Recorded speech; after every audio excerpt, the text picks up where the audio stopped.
नमस्कार, कैसे हैं आप लोग। काम की बात के इस एपिसोड में मैं आपका बहुत बहुत स्वागत करता हूं। स्क्रीन पर जो लेडी आपको दिख रही हैं, ये कोई छोटी मोटी हस्ती नहीं है, ये बहुत बड़ी हस्ती है और इनका नाम भी स्क्रीन पर आपको दिख ही रहा होगा।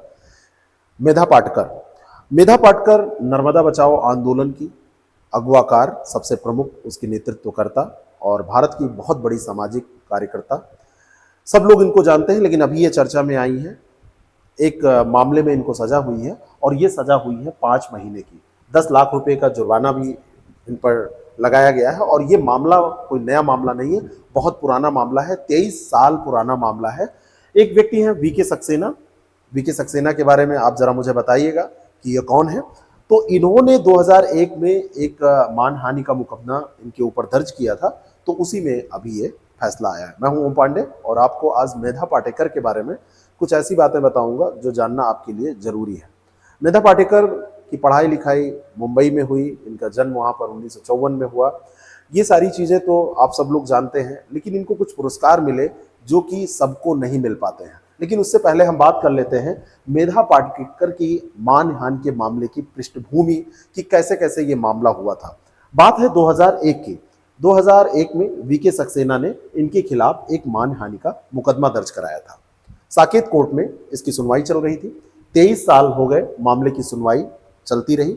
2023 में फैसला आया और मेधा पाटेकर को दोषी पाया गया, सजा सुना दी गई। जब इनको सजा सुनाई गई तो मेधा पाटेकर ने कहा कि अब हम सजा जो 5 महीने की हमको दी गई है, हमारी एज बहुत ज्यादा हो गई है, तो हम 10 लाख रुपए का जुर्माना तो चलिए भरे दे रहे हैं, लेकिन इतनी एज में सजा हमारे लिए सही नहीं रहेगी, क्योंकि अब ये बूढ़ी हो चुकी हैं। तो अपनी उम्र के आधार पर एक याचिका इन्होंने दायर की। याचिका जब इन्होंने दायर की तो कोर्ट ने उस पर विचार किया और इनकी उम्र वाली याचिका को खारिज कर दिया। उन्होंने कहा कि आप इतनी भी बूढ़ी नहीं हो गई हैं कि आप ये सजा 5 महीने की नहीं काट सकती हैं। याचिका खारिज हो गई, फैसले पर कोई असर नहीं पड़ा, यानी कि 5 महीने की जो सजा दी गई थी उसको बरकरार रखा गया। मेधा पाटेकर ने, क्योंकि अपने शुरुआती अवस्था से ही, जब ये बिल्कुल अभी तो बूढ़ी हो गई हैं, अब ये फोटो, ये तस्वीर आप देख सकते हैं, बिल्कुल जवान है उस समय, और मेधा पाटेकर ने उस समय मतलब नर्मदा बचाओ आंदोलन के तौर पर बड़े अगवाकार नेतृत्वकर्ता के तौर पर भूमिका निभाई है। और ये जो भूमिका इन्होंने निभाई, तो वो आप देख सकते हैं इनके पुरस्कारों के माध्यम से। 1991 में इसी सामाजिक कार्यकर्ता को इनके कार्यों के लिए राइट लिवलीहुड अवार्ड दिया गया था। और ये जो अवार्ड है, इसको वैकल्पिक नोबल के तौर पर जाना जाता है। अब आप सोचिए कि ये कितनी महान है, इनको एक नोबल पुरस्कार के स्तर का पुरस्कार मिल चुका है। इनको गोल्डमैन एनवायरमेंटल प्राइज 1992 में दिया गया था। आप ये देख सकते हैं, ये तब की तस्वीर है। नर्मदा बचाओ आंदोलन की प्रमुख नेता के तौर पर यह काम कर रही थी। 91-92 में ये 2 पुरस्कार मिले। महात्मा फुले अवार्ड 1999 में दिया गया। 1995 में बीबीसी ने इनको green revered award for best international politics campaigner के लिए दिया था। ये बीबीसी के द्वारा दिया गया था। 2000 में इनको human rights defenders award from amnesty international के द्वारा दिया गया। और mother Teresa award for social justice 2014 में इनको दिया जा चुका है। और आज एक ऐसी स्थिति आई है कि इनको जेल जाना पड़ सकता है। 5 महीने इनको जेल में रहना पड़ सकता है, क्योंकि इनकी याचिका उम्र वाली खारिज हो गई है।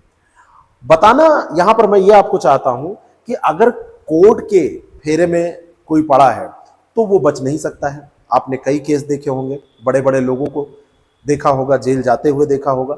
मेधा पाटेकर के साथ भी कुछ इस समय ऐसा ही हो रहा है।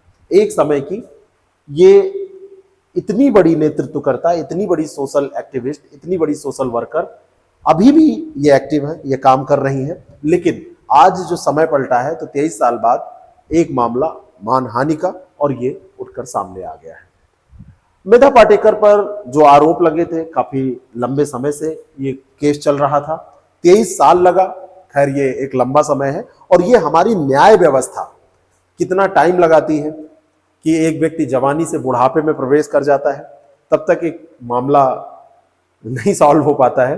तो इस पर भी प्रश्न चिन्ह ये लगाता है। जुर्माना, खैर 10 लाख रुपए। अब जैसे पहले जुर्माने भी बड़े छोटे छोटे होते थे, जुर्माने तो अब बढ़ गए हैं। मानहानि का मामला था, साकेत कोर्ट थी।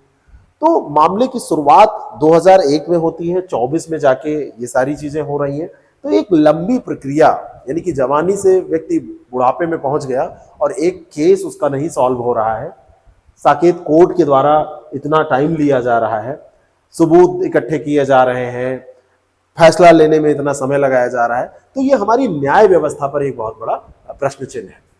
मेधा पाटेकर कि पे अब क्या होगा आगे, क्योंकि इनकी जो एज संबंधी जो रिट थी वो तो खारिज हो गई है, तो आगे क्या होगा?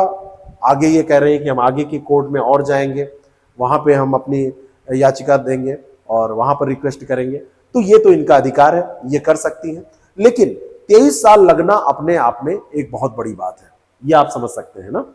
तो बात यहां पर यह फंस रही है कि न्याय, एक तो बहुत बड़ी बात है कि न्याय के चंगुल से कोई बच नहीं पाता है, ये बात तो हमको माननी ही पड़ेगी, चाहे वो कितना भी महान व्यक्ति क्यों ना हो, कितना ही बढ़िया काम किसी ने क्यों ना किया हो, लेकिन अगर आरोप सिद्ध हो जाएंगे तो उसको जेल भी जाना पड़ेगा, उसके ऊपर जुर्माना भी होगा।